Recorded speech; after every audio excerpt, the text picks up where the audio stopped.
Now playing. Get ready for the family reunion from hell. From the producers of the horror classic Evil Dead comes a brand new nightmare and the scariest installment yet. After her husband's mysterious passing, a widow seeks comfort with her in-laws in their secluded cabin in the woods. But as they one by one turn into something much more sinister, she discovers that every family has its demons. Evil Dead Burn. Now playing only in theaters. Rated R. Under 17, not admitted without parent. Insurance isn't one size fits all. That's why drivers have trusted Progressive's Name Your Price tool for years. Just tell Progressive what you want to pay, and they'll show you coverage options that fit your budget. Visit Progressive.com to find a car insurance rate that works for you.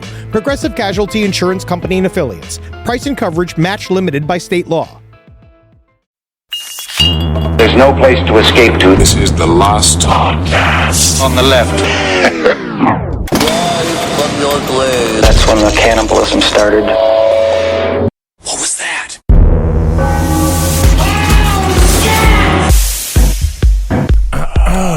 Nice. Dahmer part 2. Dahmer. Oh, I hope you're hungry. I gotta find a sauce. Welcome to the show, everyone. That's Marcus Parks. I'm Ben Kissel. Hey, my name is Greco Romanto, and I teach you how to cook an Asian boy. And what you gotta do is 9 onions. You cut off the dick of the Asian boy, you put it in a pot, you get the onions, and simmer, and then, hey, guess what? You sit down and you eat the penises. So it's mostly just Asian boy penis with onions. Onions and penises. That's it.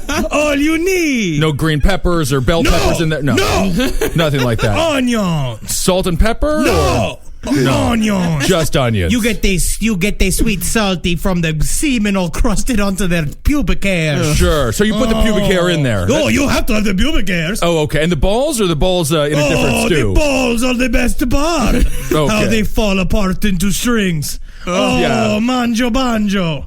The manjo banjo. I'm just being Greco-Romanti here, human chef. Yes, I see.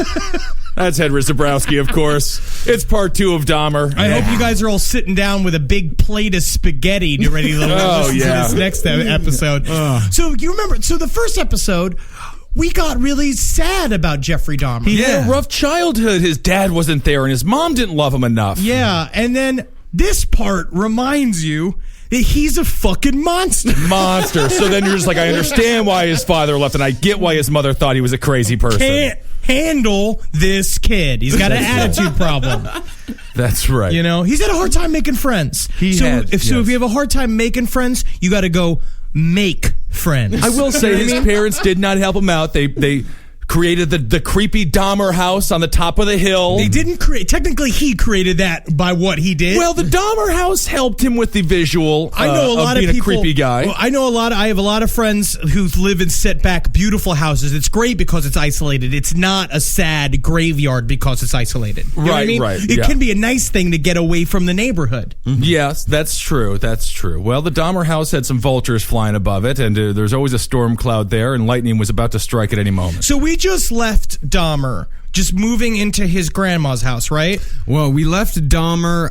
He had just moved to his grandma's house. He had just gotten his job at the Ambrosia Chocolate Factory. Right. Nothing like a fine Willy Wonka chocolate. Mm-hmm. They have since torn down their old factory and built a new one. It's bad for business when you have a bone eater in your business, huh? But they still keep the name Ambrosia. That's nice. Well, you got to remember, that's the thing. Branding is so hard. When you got a name that already sticks, you got to keep it. Well, it's been around since 1895. Yeah, just one dude eating 16 Asian boys isn't going to keep the chocolate from rolling. The show's got to keep going. There's some chubby dude looking similar to the villain from True Detective working at the Hershey Pennsylvania factory. There's Absolutely. no doubt. They got blood on their hands. Yeah, absolutely. You know how many Oompa Loompas fell into that chocolate river? So many. We laughed and we laughed. Oh, look at the little Oompa Loompas. They had to get fished out of there, stuck in the drainage pipes, and nobody ever talked about it because Willy Wonka was made out of magic. And he was offering a golden ticket to come and tour the death factory he called a chocolate factory.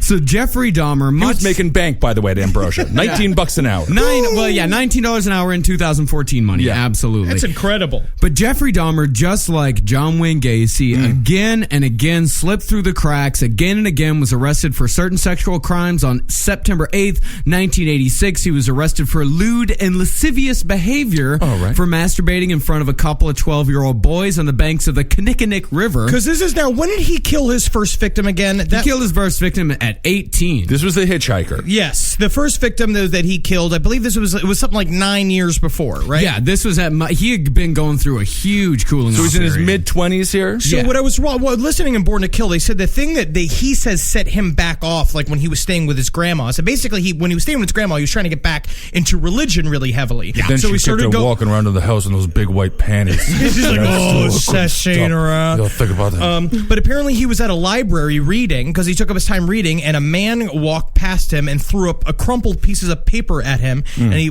opened it up and it said, "If you want a blowjob, meet me in the bathroom." And he said he didn't go and meet the guy, but he was like, it was the first thing that made his brain kick back into being the Jeff we know and love. That's right. Oh man, that's got to be fun though. At the same time. Oh, yeah. I wish somebody, preferably a woman, and an attractive one, throws me a crumpled up piece of paper doing a blowjob. It sounds like a penthouse letter. It does. When you're Jeffrey Dahmer, everything gets sour. And isn't it interesting to know what the world was like before Grindr? Just crushed up pieces of paper being thrown on random people studying at the library.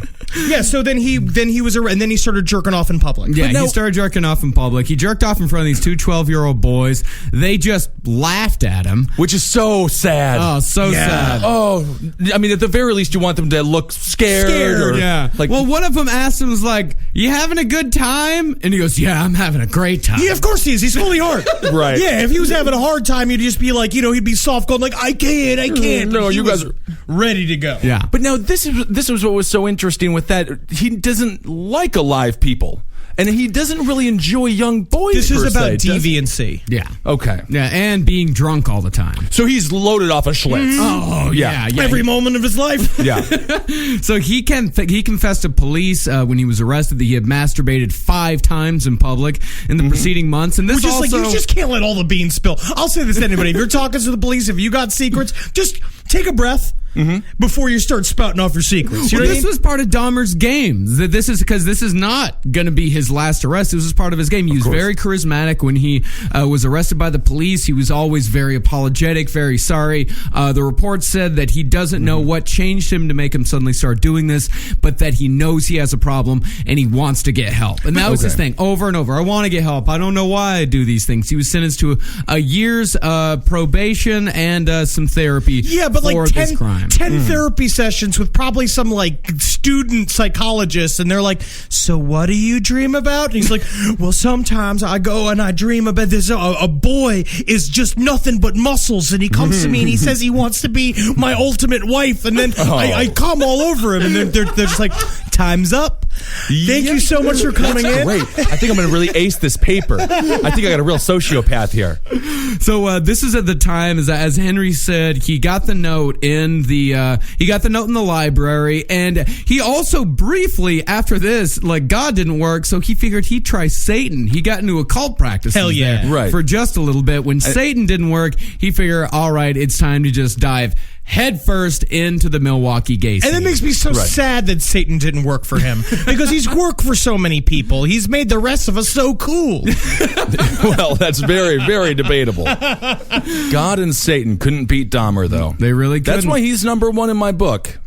Can't get him down. Can't get him down. He's king of kings, lord of lords, Jeffrey Dahmer. So Dahmer, he started going to gay bars all around Milwaukee. He was known as that guy, the loner, the guy that just would sit at the bar and would just get wasted. Like the cool loner, like Antonio Banderas and Desperado loner? I think he saw himself as that, and then everyone else is like, this is a man who doesn't wash his clothes, who keeps going up to people and tell them how much he likes how their hips look, and he wishes that he could have them as a trophy. That's what's hard. It sounds like it's flirting at first. Right, that's what they're thinking, but he just keeps on twirling his hair. There was a great the bartender did an interview on, again, my favorite serial killer series, Born to Kill, on Jeffrey Dahmer, and he was just like, yeah, Jeffrey used to come in every day, and he'd get the same beer, and then he'd sit in a corner like he was waiting for somebody, but then I guess he found him every once in a while.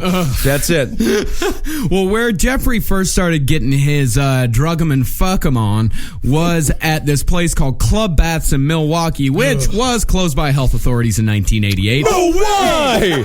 The Club Bath in Milwaukee was filthy? I can't believe it. Oh, man. Well, we got the cheese sauna, or we also have the spaghetti and meatball pit. And we're doing a bit of brat boil in the Egyptian theme room. Yeah. That's all the steam from the brats, you know. Well, if you don't know how a gay bathhouse works, essentially the men go in wearing towels and they just kind of walk around, they point to each other, and they say like, hey, how'd you like to go to a private room? They go back to the private room. It's so easy. And they fuck. It's very That's easy. so easy and crazy. And he said he described it as it's a relaxing place. Relaxing. Doesn't sound relaxing. It truly sounds like hell on earth. And it's just so funny. If you hear about like a San Francisco gay bath club, you're thinking svelte bodies, beautiful nipples. This is Milwaukee secret gay. This is underground. This is Dahmer's guys from SNL. All in a dark cave trying to pretend like they're not gay and don't want to fuck each other. So Jeffrey, after he started fucking guys on the regular in this bathhouse, he hated the fact that his partners would move during sex. It's always a problem. He hated it. Yes. And so he should have just gotten with a beautiful cheerleader. They don't move at all during sex. Supermodel. Exactly. So he said that he's trained himself to view people as objects of pleasure instead of actual human beings. And the guy who was the head investigator, what's his name again? Patrick Kennedy, who was great, had the amazing interview on the Jeffrey Dahmer Files documentary. So good. If you've seen it, he was saying, he's like, for the life of me, I don't understand why he had to kill these people. From what I heard, and it sounded like, is that this guy was getting laid back and forth. He's getting laid all the time. Because it's true. Apparently, he was having a lot of sex, but he wasn't getting his itch scratched. We won't get too much into Patrick Kennedy, but YouTube him and just Wikipedia him. His life story alone is almost worth an episode. Yeah. Because he became a secondhand celebrity from Dahmer and left his wife and started banging a bunch of chicks at University of Wisconsin, Milwaukee, and then he had every policeman's dream happen to him, is that you bust the big killer and then you become like... He was a raging alcoholic. He celebrated his birthday, he said, with the telephone was out in his house. He only had one channel on the TV and a bottle of whiskey.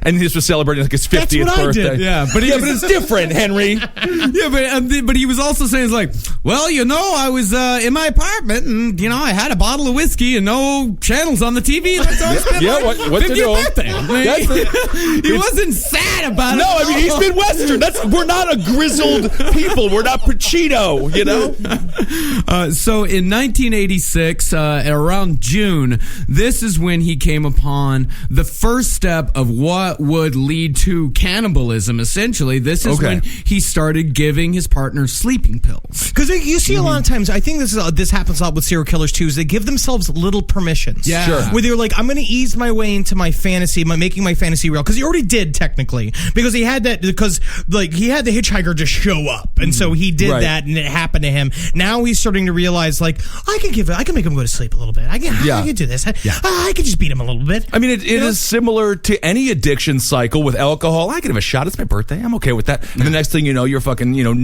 slamming down bottles of Jim Beam and you're in Mexico hanging out with Kenny Powers. It just gets wilder and wilder. So it took him doing this 12 times to get his membership revoked from the bathhouse. Because I feel 12 times. So he was doing this in public. He was doing this in the bathhouse. He was taking his drugs to the bathhouse, and he would say, like, hey, you want a drink? And he'd put the sleeping pills in the bathhouse. There was one instance where a kid almost died because he gave him too much. It does seem like, not that it's okay, but it does seem like this is a common thing. It is a common Well, this thing. is a date rape drug for all intents and purposes. And right? at this time, there were never any criminal charges pressed because it's 1986 in Milwaukee. No one is going to say they're gay. No, this is the bizarre homophobia effect. Like we talk about with like black prostitutes and things like that, how the cops just kind of left them alone. It's a lesser than, they just don't want to deal with it at all. No one wanted to acknowledge that gay people existed. Absolutely not. That's where same thing with the Gacy thing happened for the same reason, because of you had to keep these secrets. And then again, in the Satanism and the government thing, it creates a network of secrets. Everyone has to keep your secret. Yeah. So Dahmer, after he has his bathhouse membership revoked, that's when he starts taking people back to either hotel rooms or to his basement in his grandma's house. Can you imagine going to some guy's grandma's house's basement to have sex with him? An adult, a mid-20-year-old man. I want to know how he got his license revoked. I just feel like he was like a big fat, like John Hughes 80s, like a woman who used to, like the woman who worked at the airport in planes, trains, and automobiles. You're fucked. Just be like, you're revoked. Get out of here, Jeffrey. I was just doing what everybody else was doing. And this is also the time when he's really trying to get his shit under control. This is when he stole the mannequin from the store. Which is a nice compromise. I wouldn't be surprised if nowadays they do have all those life-size dummies that are meant to that are meant for sex. I wonder if that would have alleviated at least a couple of these murders. We were talking about on this. Were we talking on this podcast, or were we maybe talking about in the live show about there's a problem with live dolls about being returned all fucking cut up. Oh, the people return. Basically, they get them and they slice open their fucking bellies like they're looking for some organs, right? And then they fucking send them back, being like, "This one didn't have any organs. This one's broken." So that's a bad day on the job. Can you imagine that your job is to accept returns at the live doll from factory? human sex dummies? Oh God! Oh my! Well, Grandma made Jeffrey return his sex doll. Well, yeah, because she found it and she made him throw it out. I love it. He's sort of living like what was it, Maximilian from Confederacy of Dunces? Yeah. Is it Max? No, it's Ignatius. Yeah. You don't understand me, Grandma. Get out of here, Grandma. Why, this mannequin is among the most boisterous things I've ever had the pleasure of owning in my life. Can you imagine Grandmother? Grandma finding his semen-encrusted fucking mannequin torso? You know that he'd put like a wig on it or like something like Probably to make a it knife through its chest. And she's just like, Jeffrey, leaving his toys around. She's a 67-year-old grandma from the Midwest. She has no idea what could possibly be happening to that mannequin. No, she doesn't. And you know who else didn't have any idea what was going to happen to him? Stephen Tuomi. Yeah, Stephen Tuomi got the surprise of his life. Yeah, and the surprise of his death. Am I right? No, you are. Yeah. Thank you, Marcus. Thank you, Henry. It was in November of 1987. Stephen Tuomi, 25 years old. He got picked up at Club 219, which was to become one of Dahmer's 3 favorite pickup spots. He was from Ontonagon. Is that correct, Ben?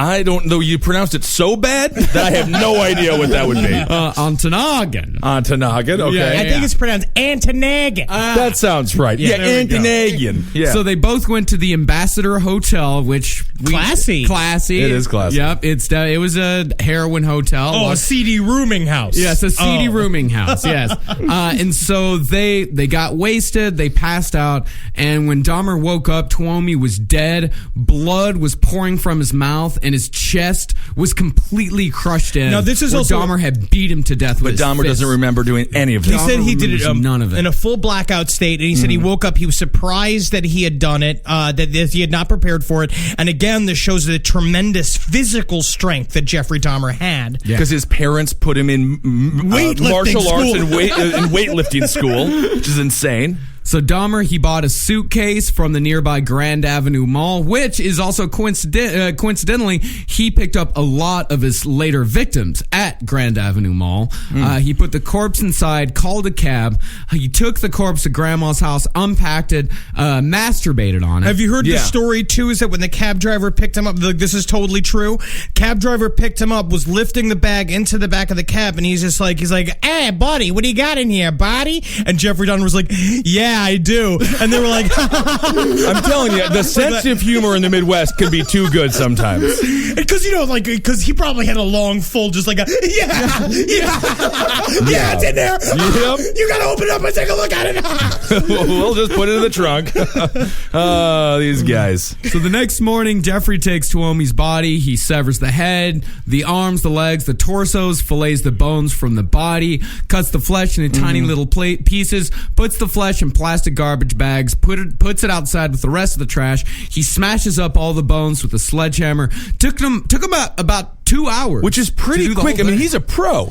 Well, this is also him out of sheer desperation. Right. He did not expect to kill this person. He didn't think he was going to. But of course, again, little permissions. You kind of build yourself up to it. You kind of put yourself in the scenario where it'll happen, and then you'll be surprised at what happens, of course. Right. But he was just trying to get rid of the evidence. Well, not completely, because I just pictured him listening to Sunday Morning Coming Down, just drinking a beer on the bed, just sitting there with the corpse, just be like, Sunday morning. man, weird. Well, he wasn't trying to get rid of the body too much, because this was his second kill. Was also his first attempt at retaining a trophy.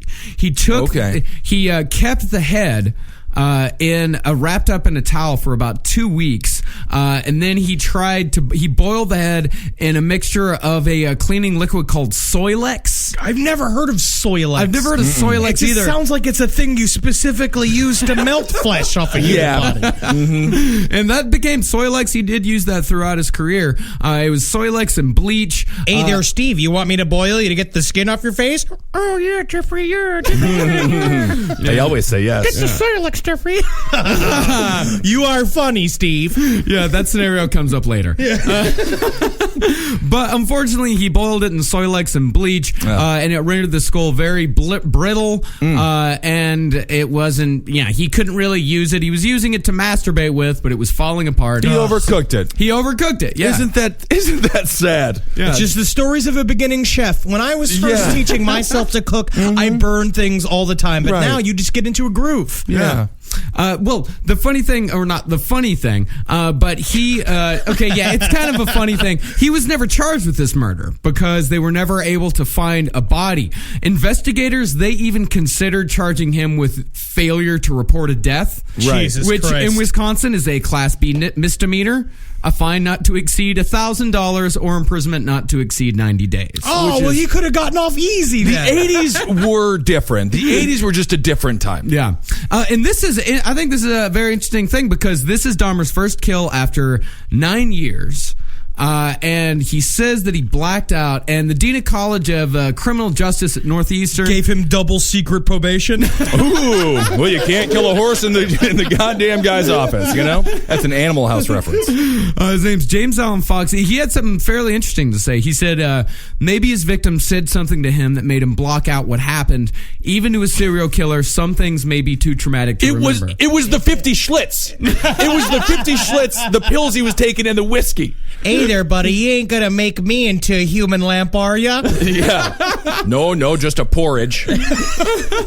This podcast is brought to you by Squarespace. Squarespace is an all-in-one website platform that helps you stand out online. Yes, that's right. You don't have to smash your face with a hammer. You can just start a business. It's got everything you need on Squarespace, from securing your domain to building a professional site and showcasing your work all in one place. Let's say you want to show everybody how you can carve your ribs out of your lower abdomen so that you look more like a Ken doll. That's amazing. You can bring your vision to life with AI-powered design or curated templates, plus flexible editing tools that helps you create something that truly reflects your style, especially if you are somebody that is trying to corrupt the young men of America. That's what Squarespace is really going to help you. Squarespace makes it easy. It makes it easy for you to put all that together, and you just go to Squarespace and do it all. Thanks, Braden. Head to squarespace.com/left for a free trial. And when you're ready to launch, use offer code LEFT to save 10% off your first purchase of a website or domain. Hey there, everybody. I want to talk to you about horticulture. Yeah. Did you know that Fast Growing Trees is America's largest and most trusted online nursery? I did it. I got trees from them. I got bushes to cover up that stinky wall that my neighbor has in my house. It looks good. It's really going nice. But last year, I got an avocado tree, and woo, doggy, she grow fast. She grow real fast. It's budding already. It's been a year. Usually it takes a little bit longer than that. You know what? I don't even know if that's true or not. But it is budding, and it is growing. And you know what I did was I rent. I don't own my home, so I put it in a pot so I could take it with me, and it could be with me for the rest of my life. And now I got avocados forever. And just like Forrest Gump says, that's one less thing. All right, so go on to Fast Growing Trees and get yourself a tree that you want to see get tall super, super quick. Right now, they have great details on spring planting essentials, up to half off on select plants. And listeners to our show get 20% off their first purchase when using the code LEFT at checkout. Offer is valid for a limited time. Terms and conditions may apply. FastGrowingTrees.com. Hey there, everybody. Is your cell phone bill too much money? Are you getting that bill and you're like, hey, what is this? I can't believe for what? For 5G? Are you crazy right now? $100? I don't even barely got any bars when I'm just sitting in my living room. Okay? You don't have to deal with that anymore. Are you ready for this? $15 a month. That's right.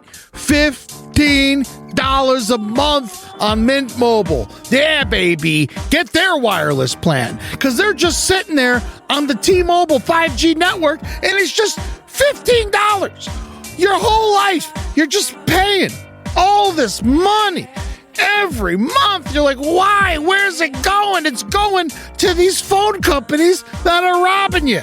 So go to Mint Mobile. Let them help you talk to your mom.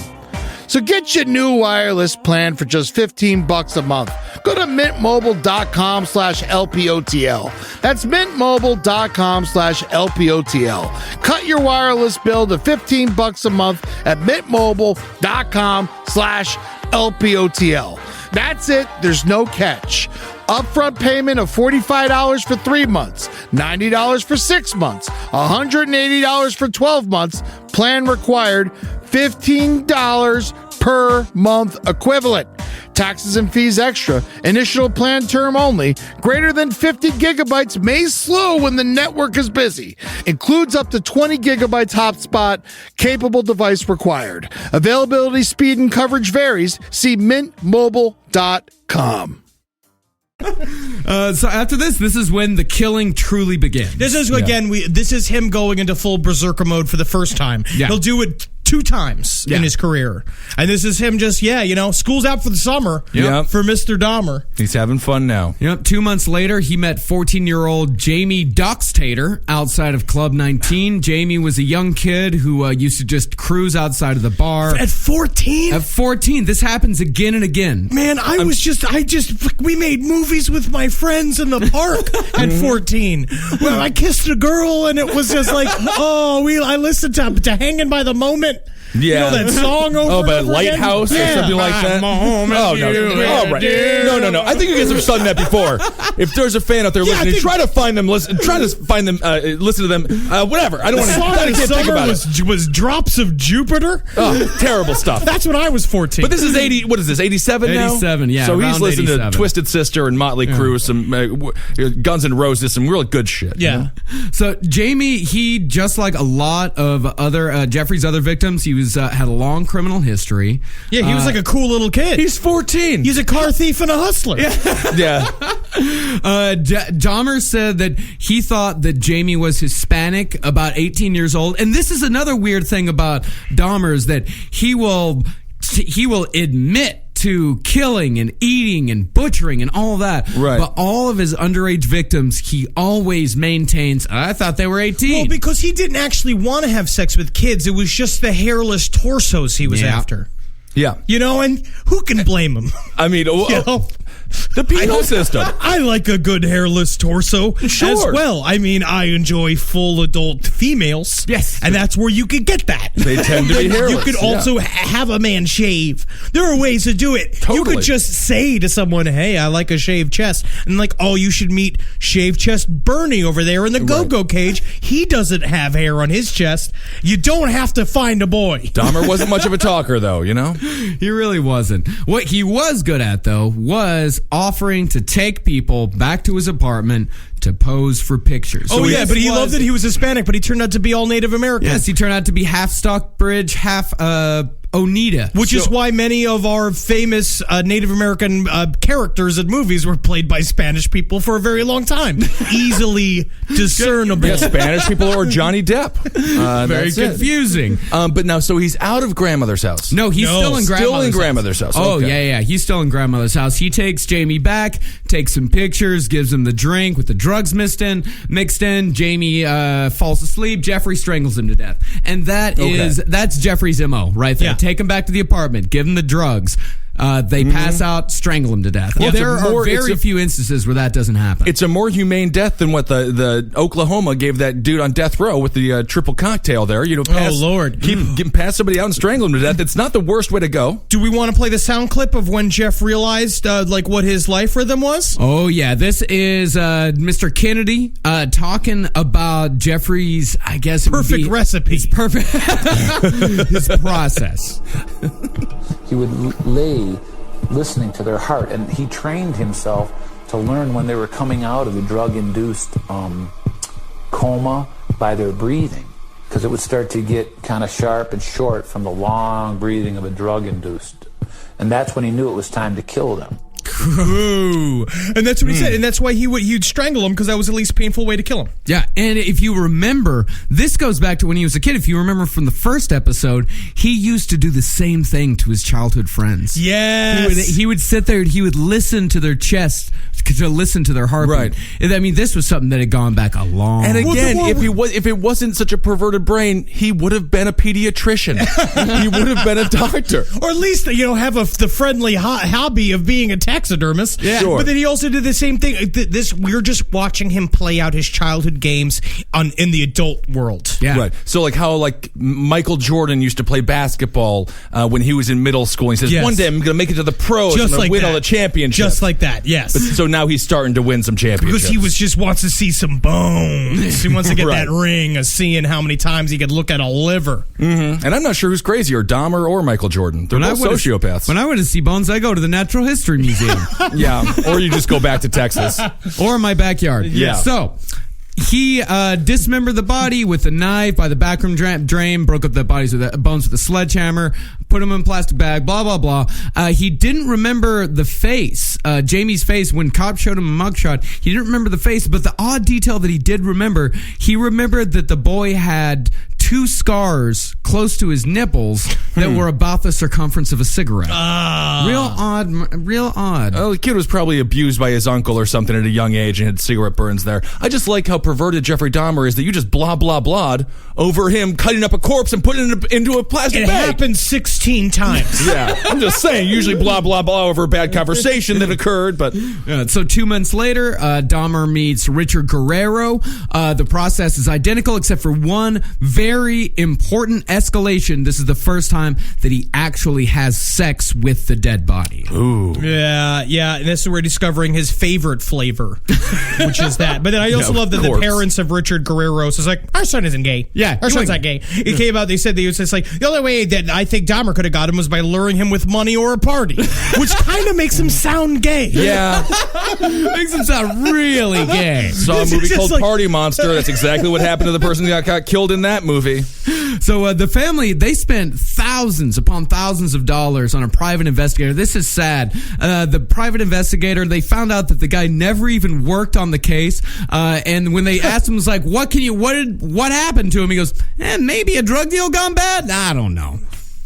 this would have been the greatest case of all time for a private investigator. No work was done. None. No work was done. work. Well, Just a nobody little tried to digging. save these people. Yeah, and none of this, and you'll also see this time and again is that the cops, nobody paid attention to the Guerreros. They tried going to the press, they tried going to the cops. Nobody gave them any attention. But when Richard Guerrero was positively identified as one of Dahmer's victims, these people didn't know a moment's peace for months. The press was camped out on their lawn, and this happened with almost every single one of his victims. Of course, because it was this crazy, sensational serial killer case. He's like the most infamous serial killer of all time. It's just a problem. It's a problem. The fact they were not investigated because of homophobia. Yeah, because of homophobia, and also, well, we'll get into that later. Yeah, and there was nothing going on in Wisconsin at the time. No. I mean, this was I think the Green Bay Packers hadn't won a game in about a decade and a half. The Milwaukee Bucks are terrible, and that's all you have. So just because the sports were done. But that was it. That's the only thing. I don't know. I think it's valid. So by summer of '88, Grandma decides she's had enough of Jeffrey's antics. Yeah, all the moaning and the screaming and him probably yelling to himself, hammered, bags and bags of Schlitz cans. Yeah. Just like going out, him probably asleep on the stoops going like, Grandma, they keep coming to me to die. You know, she's just like, I've had it. I want to be young again. Yeah. And not just bags and bags of Schlitz cans, but bags and bags of garbage cans with a black substance oozing from them. Catherine asked, Catherine noticed there was some black bags, garbage bags out in front of her house that had a black substance oozing from them. She didn't want to confront Jeffrey with it, so she asked Lionel, you need to talk to your son about this black oozing substance. And that ooze went on to create the Teenage Mutant Ninja Turtles. Oh, wasn't that something? Yes. And Jeffrey said that he was just back up to his old tricks, that he was just removing the skin from animals he'd found with chemicals. Totally normal for a 29-year-old man to be doing. Oh, absolutely. I cannot believe the courage, the audacity of this guy to just put it out for garbage men to find. It worked. It It's worked nuts. again and again. These are the best. If you're ever worried that garbage men are stealing from your trash, they're not. We talked about Put this. a body in there and find out. Richard Ramirez felt the same thing. He felt like he was at a certain point. He felt like nobody could catch him. Yeah. He felt like now I'm doing what I'm supposed to be doing with my life, so now I'm protected by some other energy. Right. We'll see that later on where Jeffrey's his psychosis took him into a sort of a magical land. Yeah, even more than Ramirez, Gacy was just toying with the cops. Never thought he was. Well, because he was bigger than the police. He had connections to the mafia. Yeah. To the governor's office, to everyone. So on September 25th, 1988, Jeffrey moves out of Grandma's basement to North 24th Street in Milwaukee. Milwaukee. What did I say? Milwaukee. I think it's just an accent thing. I think it's just. God damn it! I mean, Milwaukee sounds like it's somewhere in Australia or something. So he moved to this place. He stayed there less than a month before he couldn't. He decided that he was going to pick up a 13-year-old Laotian boy from school one day. This little boy. They're just sashaying around asking for it. All these Laotians. I don't know how you pronounce that. It's Laotian. Laotian. Yeah. He didn't deserve it. What am I saying? He didn't technically. Yeah, he's a deserve 13-year-old. Yeah, he's a 13-year-old boy. So Jeffrey, he walked up to him. He said, "Hey, I want to try out my new camera. Do you want to help me try out my new camera?" He said, "I've asked all these other kids, and they've all said no." Well, you never know when it's the guy from American Apparel, and you're going to be on the cover. I don't know if it's because I'm 6'3", reeking of booze, and my eyes are all glazed over, and my clothes stink, but they all keep just saying no to me, Laotian boy. So Jeffrey offered him $50, took the boy inside, took a couple of Polaroids, kissed the kid's stomach, took his dick out of his pants, touched it, and said, "Look sexier." And the whole time this kid was drinking. He's like, what's his name? Terry Richards. Yeah, Terry Richardson. Yeah. He's a lot like Terry Richardson, actually. So this kid, the whole time he was drinking Baileys and coffee, which is a pretty adult drink for a 13-year-old. Yeah, reading, what is it? Tolstoy? What? What happened to you? Oh, never mind. Tolstoy? Tolstoy?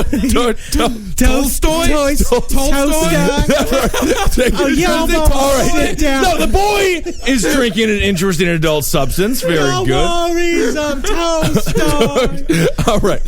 I had a lump. All right. I have cancer. Yeah. So the Baileys and coffee, that was, of course, mixed with Halcyon. Yeah. Which Halcyon is a cousin of Valium. Sounds relaxing. It does. Yeah, well, yeah, I'm sure it was very relaxing. But however, Jeffrey did let the boy go. He went home, and of course, the family noticed that something was up when the kid kept bumping into walls and couldn't really speak. They took him to a hospital. His dick was out. Yeah. I'm sure Jeffrey tucked that one back in. Like, oh, no, wait. Let's save that for later. Before you leave. So they took him to the ER. They confirmed that there was drugs in his system. The boy said that he'd gone with a sandy-haired, soft-spoken man. Okay. They were able to narrow it down in the neighborhood because Jeffrey was a registered sex offender at this time. So they were able to... and also working for the chocolate factory. Which is where they arrested him. Which is like being a special ops guy who's back home who starts working for a bullet factory. Yeah. They arrested him at 2:30 a.m. The next day. When they asked him, like, listen, didn't you know he was underage? Jeffrey's response was, it's so hard to tell. Wasn't he outside of a middle school when he found him? Yeah, he was a freshman in high school. Yeah, you tend to know if people are Catholic, if they're coming out of a Catholic church, or... underage if they're coming out of a middle school. It's like he was looking for little boys. Yeah, it was almost like he was hunting them. So about the drugs, Jeffrey said that, hey, listen, that's the coffee cup that I used to drink my Baileys and coffee and Valium. So there was probably some residue left in there. Which just seems like a whole weird combo to say, every morning I love to have I'll have about an inch of Baileys, a splash of coffee, and then I toss a cup of Halcyon in there just so I'm good enough to fly the plane later on. Well, you are working at the world's slowest chocolate factory, Ambrosia, so I understand. I think his boss, if he had heard that news, he'd have been like, oh, yeah, we're all on Halcyon. Yeah. We don't want none of that Lucille Ball stuff going on where the chocolate's coming too fast. You can't handle it, So Jeffrey, he pleads guilty. He is charged with sexual exploitation of a child, second-degree sexual assault. But while awaiting sentencing, that's when murder number 5 comes. So he is ballsy as hell at this point. Well, he's just hammered. Yeah. Again, he's just like, I feel like the confidence you saw in a Bundy or Ramirez is replaced by the fact that this man gets blind drunk, and that's technically when he's at his best. Yeah. And so, that's when he's at his most forward. Like, he's making moves. He feels like he's Michael Jackson in that, video where he's got the white shirt and the black pants. He does the moonwalk for the first time. So black and white or something like that. Yeah, he feels like he's... and I would have loved to see him. But every time he walks in, going like, hey, to everybody he meets. Yeah, I would have loved to see him when he does start dancing at these clubs like 219 or whatever, where he just kind of walks backwards. Hey, look at my moonwalk. I am moonwalking. Look at me moonwalk. You're just walking backwards, and there's a wall right and Hey, I like your moves. You want to come back with me to my place? Oh, well, I won't be killing you tonight. Yeah, you're lucky. That's how he hits on people. Is just like, hey, you're lucky I'm not asking you on a date. I'll see you later, buddy. So he takes Anthony Spears, who he meets at La Cage aux Folles. Which is the La Cage aux Folles is the gayest name you can call a place. So if you're trying to hide, that's not the way to do it. Not the way to do it. You call it like Mansburg. That's what you call the big old manly bar. That's right. Steel Town. Ooh, yeah, I want to go there. Sounds like a tough sports bar. Anthony was Jeffrey's first victim of African American origin. He's a very diverse killer. All the rest of his murders would all be black. Because we found out because they have the hairless chest that he searches for the most part. And it's also the neighborhood that he lives in now. So yeah.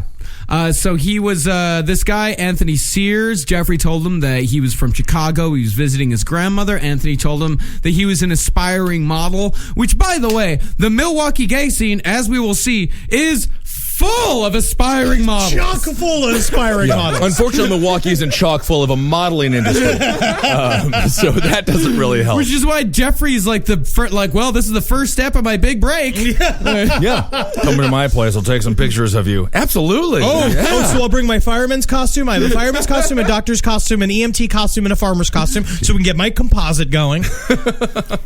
So they went back to his house. Jeffy strangled him. Had sex with the corpse, dismembered the body, and this skull would be the first skull that he would keep. He boiled the skull, just boiled it in water, which is the best thing to do. He learned you don't boil it with caustic chemicals. Come on, Jeffrey. So he boiled it. He painted it gray, and this is something that he would do with all of his skulls. He painted it gray, so in case he was caught, he could tell the cops that it was a plastic model. You also imagine him going like, painting, paint. Oh, is it the right kind of gray? Let me get some more black. It's just Pinball Wizard is playing, but just on like skip. Like the song's just skipping in the background. So he preserved the head and the genitalia of Spears in acetone, and this is ballsy as shit.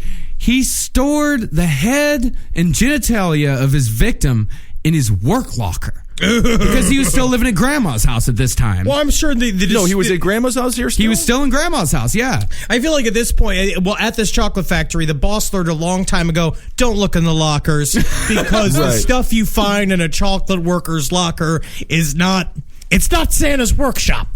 Right.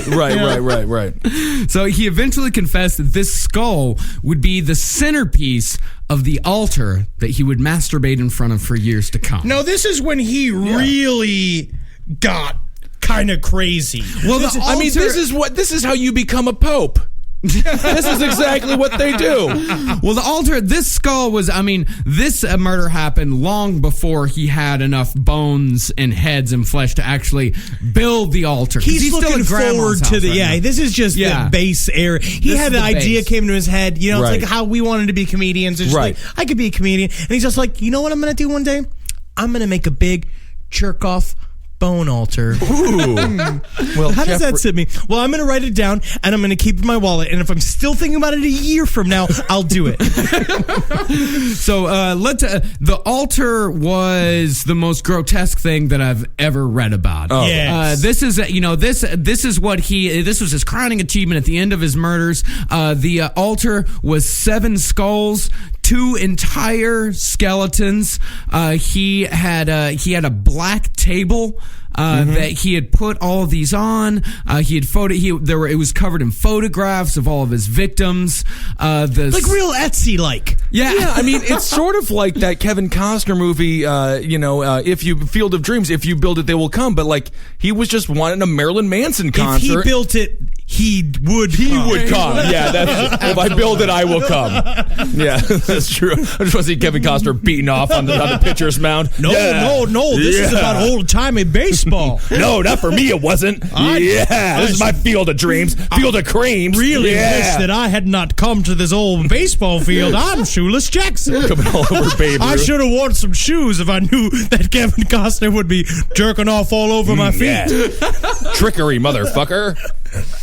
So the incense sticks were also placed on each end of the black table. I was thinking that this whole time, great incense. Yeah. Little holders. Oh, yeah, absolutely. The best incense holders. Yeah. The entire construction was to be placed before a window covered with a black opaque shower curtain, in front of which Jeffrey, he didn't get to this part. He intended to buy a really nice black leather chair. Really nice chair. Really? Yeah. So what are you shopping for today at Sealy's, sir? I'm just kind of looking for a nice, relaxing chair that I could put in front of my bone altar that I could jerk off all over the bones.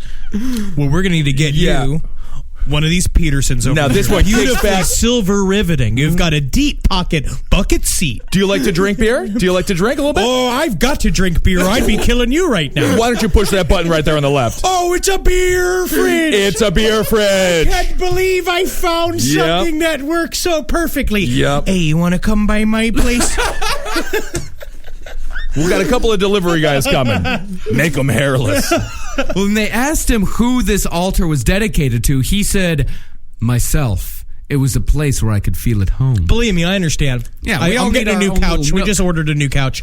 I can't I wait for agree. my new couch to come. I'm going to feel like I'm at home. I'm with him on that. A nice couch really does make you feel like you own the place. Yeah. This is a paid ad by BetterHelp. You know, stigma shows up in a lot of different places. I know I had to explain to my handyman about the devil imagery in my home. I had to explain that in our home, El Diablo es bueno. And he reluctantly agreed. I think largely just because he was in my home and he was scared. But over time, he began to see, the devil can be my amigo. See, even in 2026, stigma can get in the way of a lot of things, right? My handyman almost didn't put up my floating media cabinet, right? You got to get support for your mental health. Maybe you've encouraged friends to consider therapy while avoiding taking the first step yourself because you're busy, worried what others will think, or telling yourself you should handle it alone. No, you need a team. Get therapy with BetterHelp, the world's largest online therapy platform. Give me a space to slow down and talk through what's building before it feels unmanageable. So let's take a short questionnaire to identify your needs and preferences, and BetterHelp will handle the initial therapist matching work for you. Their industry-leading match rate means BetterHelp typically gets it right the first time.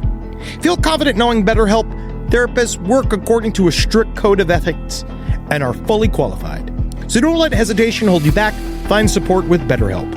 Sign up and get 10% off at betterhelp.com/lastpod. That's betterhelp.com/lastpod.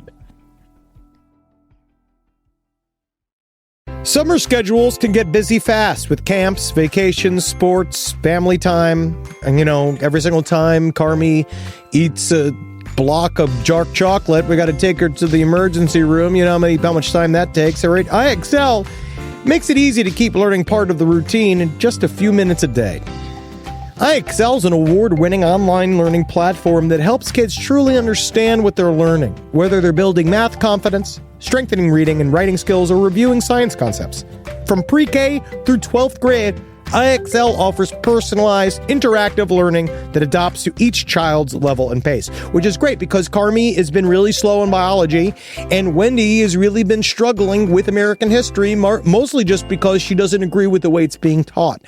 So it's really important. You make an impact on your child's learning. Wendy, as soon as she gets her chicken, she is ready for all of her lessons. And Carmi just really has to eat 5 or 6 bites of liver, beef liver, chicken liver, and then she can really get down to, I'm hoping this is the year she reads To Kill a Mockingbird.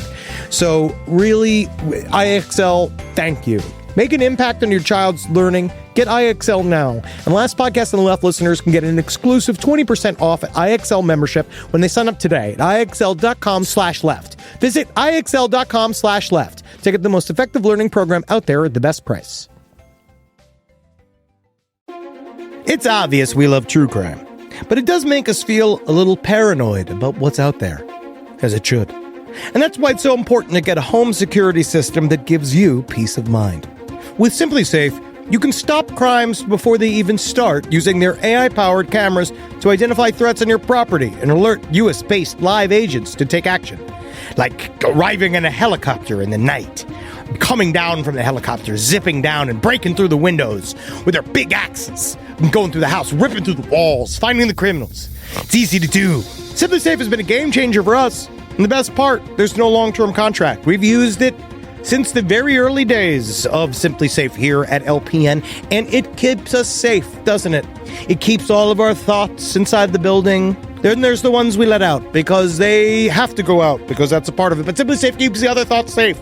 And for that, we say thank you, SimpliSafe. And we want you to experience the same peace of mind as we, which is why we've partnered with SimpliSafe to offer an exclusive discount to all of our listeners. Right now, you can get 50% off your new system by visiting simplysafe.com/LPOTL. That's half off at simplysafe.com/LPOTL. There's no safe like SimpliSafe.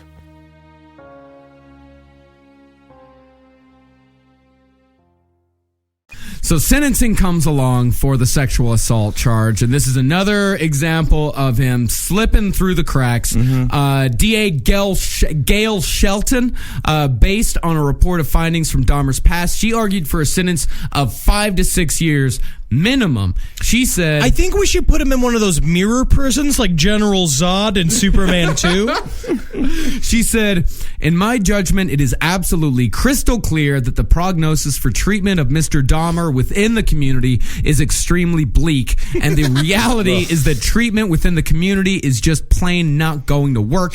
His track record exhibits that he is very likely to reoffend.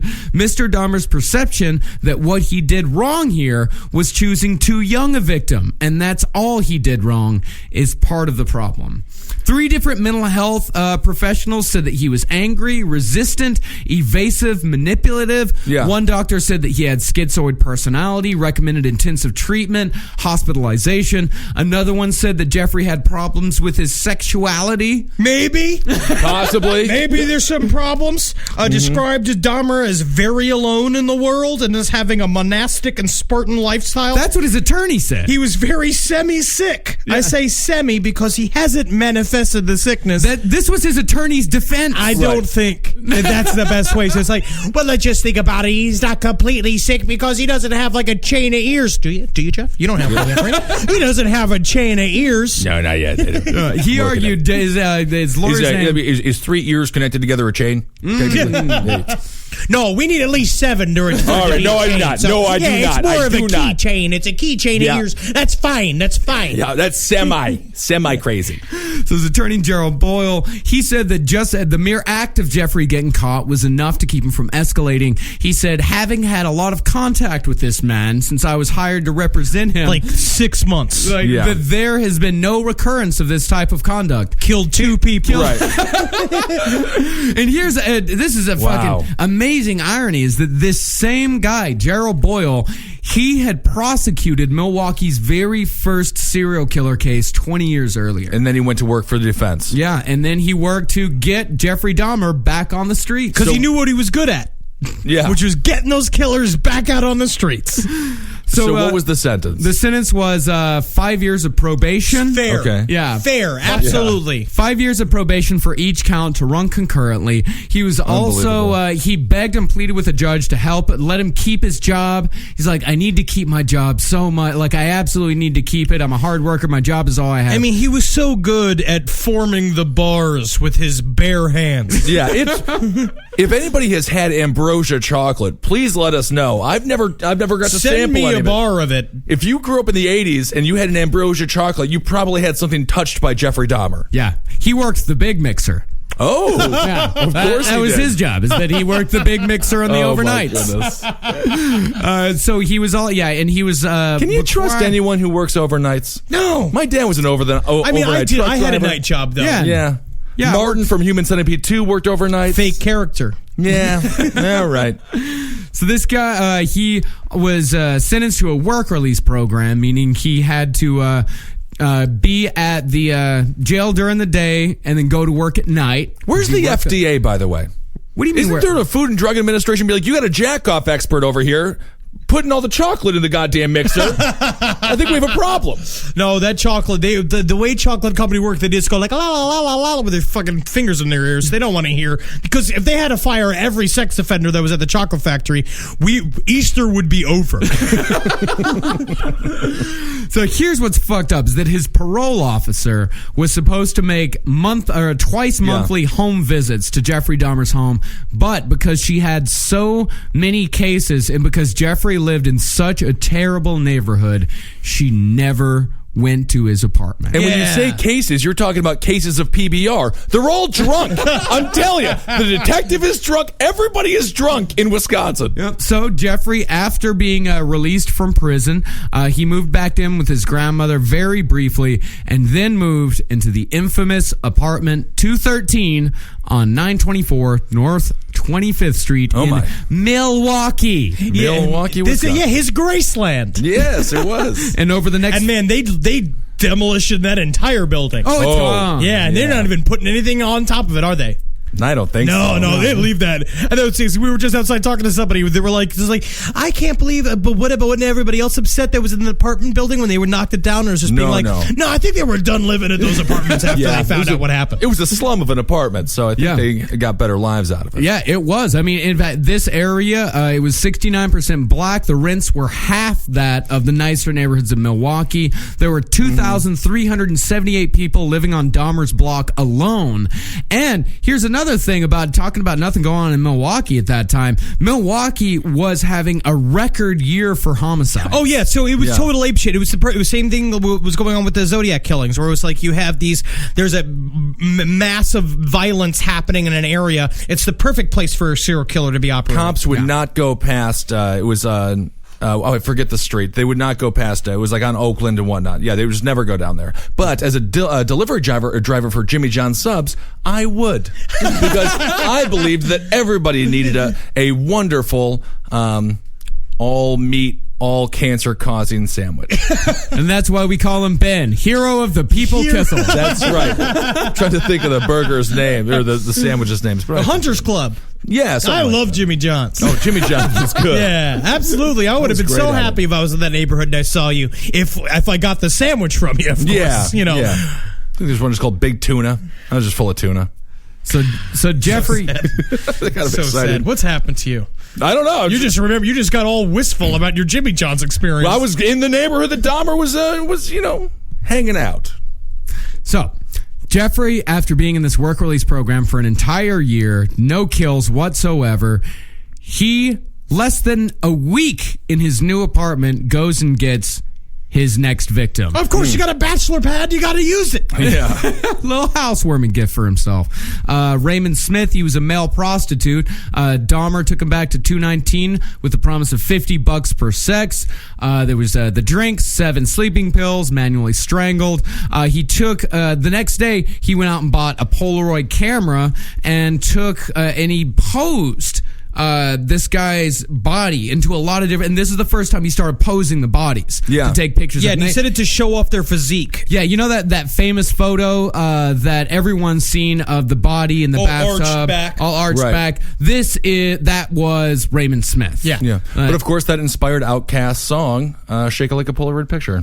That's disgusting. Very exciting. Andre 3000. One of the happiest songs ever written. It was. Shake It. I can't help but feel that is not the case. It might be the case, but you never know. Maybe if they were from Milwaukee. Maybe. But they're from Atlanta, sir. They're from Atlanta, and Atlanta is about the hip hop. This story spread, though. You never know. So 1 week after that, Dahmer decides to try his hand again, but this time had a bit of a bugaboo. He accidentally switched the drinks and drank his own drug-laced drink. And he woke up $300 in a watch lighter. Now, what I think is interesting about this is that, yes, if this was a sitcom, this would have been a hilarious episode of a sitcom. Yes. Yeah. But it's reality, and he's a horrible monster. Right. So Dahmer, he meets Eddie Smith, 28, at the Phoenix bar. He also has a bit of a goof on this one. He just couldn't wait to get to Scully time. I mean, when you got the altar on your mind and you're like, I need 7. I need 7. All right, I got 1. This one, look how big his head is. Yeah, it's going to be so big. My head would have been on top of that altar. Lord, yeah. You would have been a fucking Werther's bowl. Yeah, that would have been nice. So, I wish Dahmer could have been a grandfather. Want some chocolate? Want some candy? This was a black prostitute I killed. Yes. Now it holds gummies. So he takes the head and he decides that the best way to get the skull dry is to put it in the oven. When you put a skull in the oven, it explodes. So was the brain still in the skull, or had he scooped it clean? I think he had scooped it clean. I think this is post-boil. Do we know what he does with these brains? He just bags them up. Yeah. He doesn't eat the brains. No, he eats the thigh. Well, we'll find out later on. He eats the thighs and the buys. Yeah, he's not a viscera man whatsoever. Okay. He's a all meat man. He's a good cuts man. He's not like Henry eating those disgusting organ meats. Take it easy. It gives you rice. Gives you power. You eat more disgusting than Jeffrey Dahmer. I don't know. You know? I do. Mine are still things raised to be killed. I guess you could say the same about man, the most dangerous game to hunt. Yeah, you're just taking that straight from Surviving the Game. That is a line that Gary Busey has. And you know, Dahmer, he said about this one, he felt rotten about it. Yeah, because he didn't get any of the cool shit. Because he didn't get any of the cool shit. But I see. It wasn't because he murdered a man. It wasn't because he murdered the man. It was because he wasn't able to get anything from it. Which I think what he was thinking in his mind is that it had gone completely to waste because he always felt remorse. He hated killing. He hated killing. He felt remorse after every murder, but he saw it in his fucked up mind. He saw all of it as a means to an end. So if there was no end, this person died for nothing. Yeah, this person died for nothing. He was very Native American about it. Exactly. Yeah. You thank the buffalo. Now this next fact right here is I did not know at all. I didn't know about this either until I started researching. This guy, he actually called this guy's sister. So Dahmer called Raymond Smith's sister. Dahmer called Raymond Smith's sister Carolyn about a year after he was reported missing, and she answered the phone, and the guy on the other side of the phone said, "Don't look for your brother." And when she said why, he just said, "Because I killed him." And Dahmer confessed that not only did he make the call, but he made multiple calls to family members doing this exact same thing. That's very interesting. BTK got away with it too, just making phone calls and to but people. What's fucked up in Dahmer's rationale is that he thought he was doing the nice thing. Yeah. He thought he was giving them closure. I guess to some degree he was. If they believed him. I mean, it's fucked up. Yeah. Yeah, it's not cool. But you can't do that anymore. You can't have a burner phone and call somebody. Yeah, you can. I mean, you can have a burner phone. Al-Qaeda does it every day. And we can't seem to find them, and they're growing, and they're more dangerous every week. And this war's got to continue until we get every last one of them. Mm-hmm. True. So victim number 7, his name was Ricky Lee Beeks. He met him at Club 219, and that's a bit of serendipity there. That it was Club 219 where he got a lot of his victims, and he lived in apartment 219. Interesting. So that could have been a good pickup. I thought it was 213. You're right. But I mean, everyone was so drunk. It didn't matter. That's the least of all the lies he's going to tell all night. 9 is divisible by 3, my friend. You're right. I'm wrong. Yeah. And Dahmer said at this point, he was on a roll as far as cutting up the bodies. This is a quote from Dahmer saying exactly how he did it. This is what he said. I separated the joints, the arm joints, the leg joints, and had to do 2 boilings. I think I used 4 boxes of Soilex for each one. Put in the upper portion of the body and boiled that for about 2 hours, and then the lower portion for another 2 hours. The Soilex removes all the flesh, turns it into a jelly-like substance, and it just rinses off. Then I laid the clean bones in a light bleach solution, left them there for a day, and spread them out on either newspaper or cloth, and let them dry for about a week in the bedroom. And what could this have possibly smelled like? Oh, like Soilex. This is just fucking unbelievable that he got away with this for so long. It's like, that must have reeked. I mean, if you're a detective, don't you just go to the stores and be like, got any Soilex? Oh, you do? Okay. Got any Soilex? You do? You got any Soilex? No? Oh, no, the tall man in weird spectacles picked up all of it? All of it. All 30 boxes of Soilex? Okay. Yeah, but who are these people? Who are the people that live in the apartment? Who are they going to complain to? The cops aren't going to come. They're not going to complain to the cops anyway. Yeah, they're not going to. The racism of the Milwaukee Police Department was notorious. They were terrible people. And the fucking slumlord isn't going to come and check it out. There was an interview with him briefly in Born to Kill, and he was just like, he was this like older guy, and he's just like the landlord. Yeah, and he was just he's like, I went up there and I knocked on the door, and I was like, Dahmer, you better quit it with that smell. But I never really heard nothing until the arrest came. That's right. You know what the excuse Jeffrey gave the landlord? That he had some tropical fish that died. Oh, yes. Yes. Ugh. So there is one kid. Before the last victim, there was one boy who did get away from Jeffrey Dahmer. And this is truly a sad story. And again, a testament to how racist and ridiculously stupid. No, this isn't the big one. This isn't the big one. This isn't the big one. No. Oh, because no, this I know kid what you're actually saying. got away. Okay. No, Jeffrey, he picked up a 15-year-old boy outside a Phoenix bar, gave him $200 to pose in nude photographs. $19 an hour at the chocolate factory starting to kick in. That's right. The boy went, but would refuse to drink anything that Dahmer gave him. This kid, in it for the money. I'll get $200. This perv weirdo will take some pictures of me. I'm out of here. Sure. He said that the VCR was playing The Exorcist. Which is kind of cool. While the boy was laying It's like on my the bed. house, but without all the murder. Yeah. Yeah. And Dahmer came up behind him and hit him with a rubber mallet and tried to strangle him. You go to sleep. You go to sleep. Yeah, I mean, did he throw a black circle against the wall and make him try to run through it too? I mean, is he Wile E. Coyote trying to get a road He got runner? a giant rubber band. He attached it to two things and slingshotted his way into the other room. Oh my God. So he tried strangling him. The boy was able to get loose, and Dahmer started bargaining with the kid. The kid said, all right, I won't call the cops if you just let me go. All right, just let me go.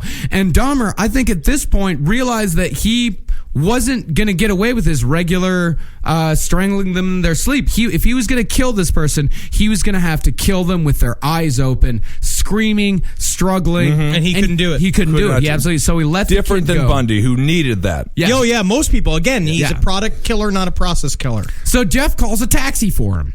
That's before Uber, things were different. This is nice. This was a nice move. When the kid got back to his house, I mean, it was, of course, he was in a foster home, and he didn't tell his mother. Of course, he was in a. Yeah, I guess it's true. Yeah, I mean, he's fucking cruising outside of a gay bar in Milwaukee at 14. Yeah, I mean, he's not doing good. There's just not a lot of parenting going on in Wisconsin. So he went back to his father, Senator Koch's house, and told his dad all about it. And he didn't really tell his foster mom what happened because she didn't know he was gay and he didn't want to tell her. But eventually she pressed him. They went to their social worker. The social worker promised to contact the police. The police went to the house, knocked on the door. Jeffrey wasn't there, and the cops never went back. Yep. Again.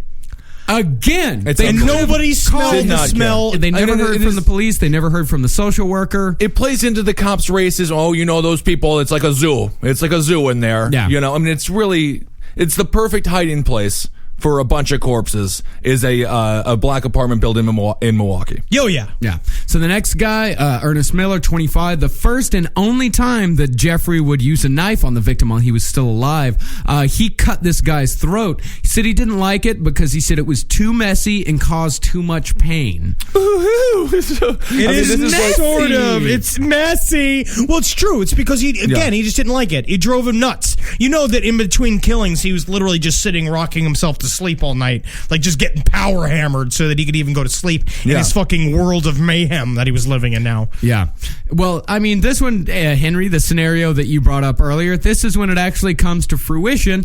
And after he killed this guy, he put the body in the bathtub, started to dismember him, cut off the head, and then while he was dismembering him, he repeatedly kissed and talked to the dismembered head. Hey, so tell me, I hear, you want to hear a joke there? And he's like, yeah, what are you? And he's like, all right, and when the one muffin said to the other muffin in the oven, what did they say? What did he say? Oh, what did he say? He's like, it's too hot in here. What did the other muffins say to him? Oh, what did he say? She's like, oh no, we're talking to muffin.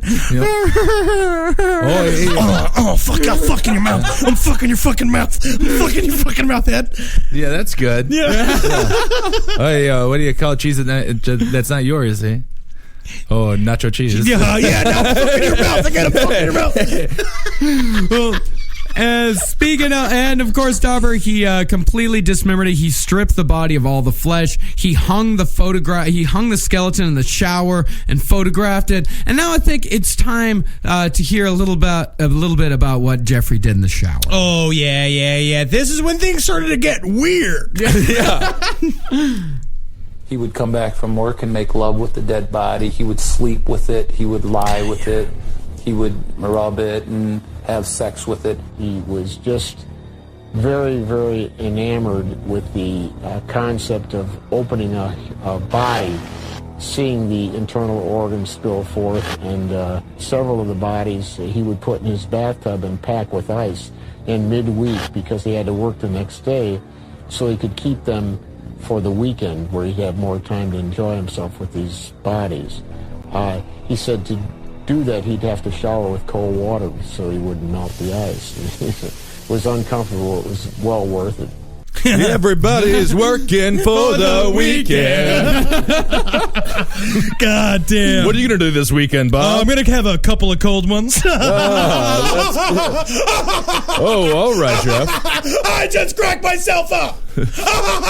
Well, I'll be seeing you. Yeah, I was going to go on my yacht with the kids. I hope y'all don't burn the caramels. Okay. Well, more important than anything else out of this kill is that this is his first cannibalism kill. Here we go. As they say, this is when the cannibalism started. And then what I really find interesting about this whole process is like no other serial crime investigation can you see the actual steps of escalation so clearly. Yeah. So clearly. Each kill, he amped it up a little bit for himself, so it's a little bit more deviant. It's just trying to scratch that itch. He can't figure out how to please himself. One detective said it was like he was searching for the ultimate orgasm. Yeah. But it's also almost like a relationship to some degree. You know, you don't have sex with the gal that you love for the first time in the ways that you're going to be having sex with her 10 years down the road when everyone gets each other's fetishes and things. I mean, this is like an actual... Yeah, sometimes you gotta kill her. Well, no, I mean... Sometimes you just gotta kill her. I mean, he started with, He started with that. with a high level, so I mean, then you gotta start eating them, So victim number 9 was his only non-sexual kill. David Thomas was just too ugly. Yeah. Isn't that sad? Yeah, he took him back to the apartment, and the only reason why he killed him was because he was afraid that David would be angry with him. Well, I bet he's angry up in heaven right now, being like, I wish we would have gotten brunch instead, Jeff. Yep. Well, and then after this, Jeffrey goes through what we call a bit of a dry spell. Well, I think after that he realized. I think that when he killed him, and he realized, because it was true. I think we see that in this is that he took him home. He was like, he's like, this isn't even what I want anymore. Right. I thought I knew what I wanted. You know what? I should take a little break. And then come after this with a new passion. Take a vacation. Yep. I mean, there is absolute evidence to suggest that Jeffrey Dahmer's bipolar.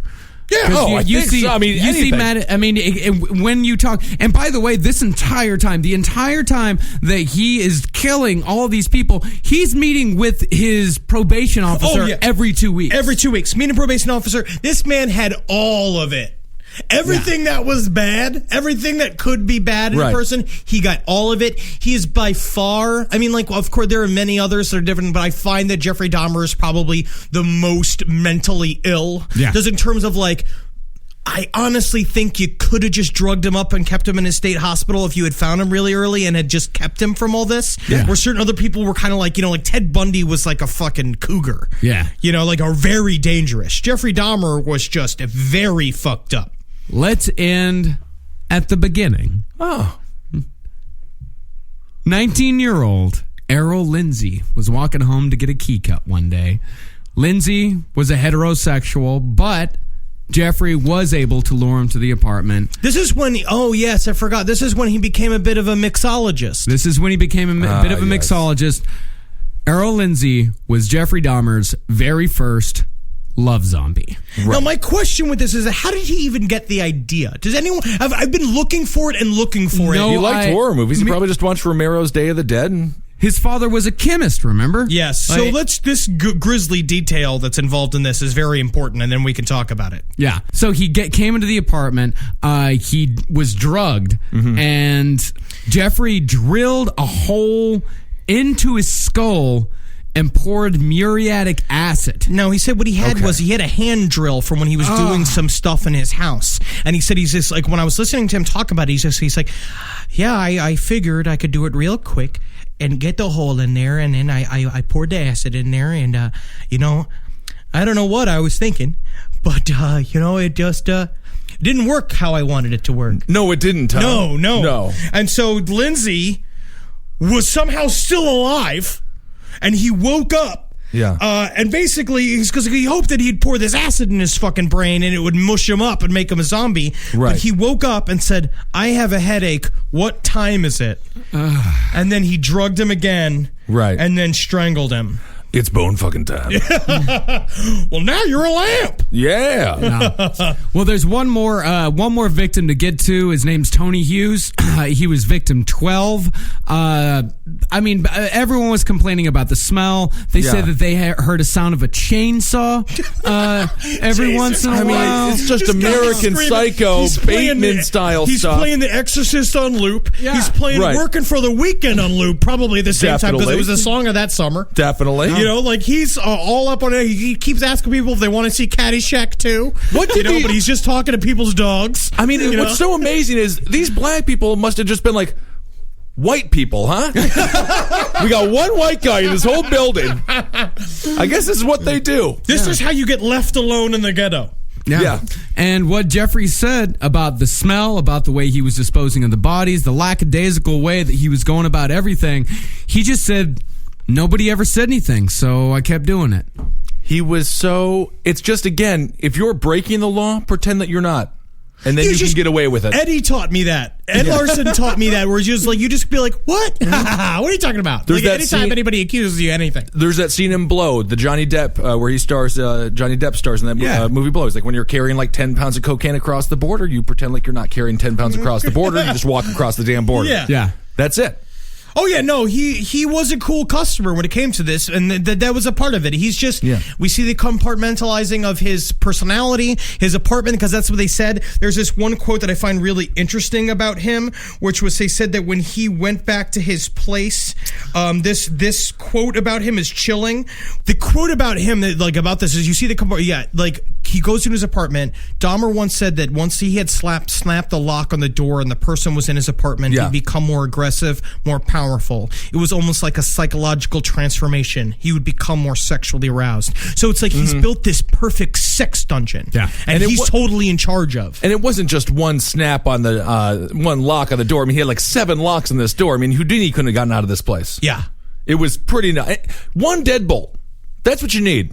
One apartment door equals one deadbolt. Unless you're carrying gold bars. Yeah. Like you need one deadbolt. Yeah. It was guarded like an armored truck. So we have to end here. Yeah, we have to end here. We'll be back next week. We're going to pump through the end of this to get to... There's just so much stuff. There's so Dahmer. much. Yeah, he deserves a lot of attention. He does. This is the perfect example of losing yourself to your fantasies. Yep. And again, I wanted to say this in the first episode because of what happened. This is kind of hammy and kind of a thing, but it's like truly is. It's like if you ever feel like you are having bad thoughts, tell somebody. Like this is could have been. He could have been reached out to. There were things that could have happened. The things when he was left alone for that period of time when he first got obsessed with that jogger and that stuff, like that was the time that maybe someone could have helped him, but he was fucked from then on out. So tell somebody. Yeah, just talk to somebody. Yeah. Write to us at cavecomedyradio@gmail.com. We'll answer it all on sex and other human activity. Yeah. Save it for the Grim podcast. Yeah. Sometimes tell yourself no.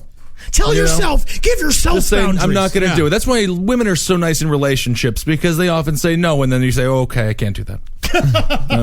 So we'll be Lay down back the law. next week. We'll start with The Great Escape, and we'll finish out Jeffrey Dahmer with the final kills, the capture, the confession, the trial, and the murder. And then his own grisly death. His own very Oh, my grisly goodness. So hail Christ. Satan, everybody. And you know what? I want to say, too, if you're a Christian listener out there, that's fine. Thank you as well. Thank you for Satan's listening. very Thank you. important Of to the course, thank Bible. you for listening. Satan loves your treachery. Sure. He loves everything about it. You can't have one without the other. Also, yes, and thank everybody for the birthday messages. I Very loved all nice. the burgers.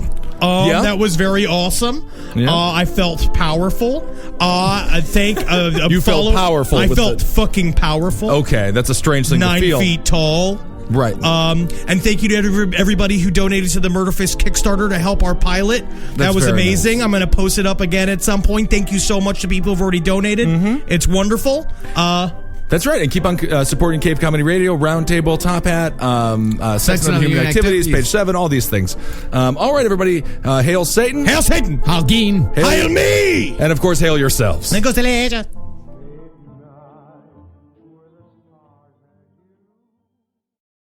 You've tried melatonin, the white noise machine, the blackout curtains, the magnesium, and you're sleeping fine. Not great, just fine. At some point, you have to consider the 4-year-old pillow is doing more damage than the magnesium is fixing. Coop Sleep Goods is running a bundle sale July 9th through the 20th. The starter bundle is the move. 2 pillows plus a sheet set, 40% off. And we're not saying it'll fix everything. We're just saying you've tried everything else. Coop's pillows are adjustable, designed to fit how you sleep, not just tolerate it. Mix and match any 2 pillows at 25% off or go all in on the starter bundle. One real upgrade beats 6 mediocre ones. Head to coopsleepgoods.com/comedy. That's COOP sleepgoods.com/comedy for 40% off the starter bundle and 25% off all other bundles. Breathe in. Feel the sense of calm that comes from having up to $300 in overdraft protection with GoToBank. Now, Did you say $300? yes. Now, back to our breathing. So if I overspend my balance, GoToBank has my back up to $300. Yes. Can we breathe out now? Less worries, more zen with over $300 in overdraft protection. Tap to open an account today. Eligible direct deposits and opt-in required for overdraft protection. Fees, terms, and conditions apply.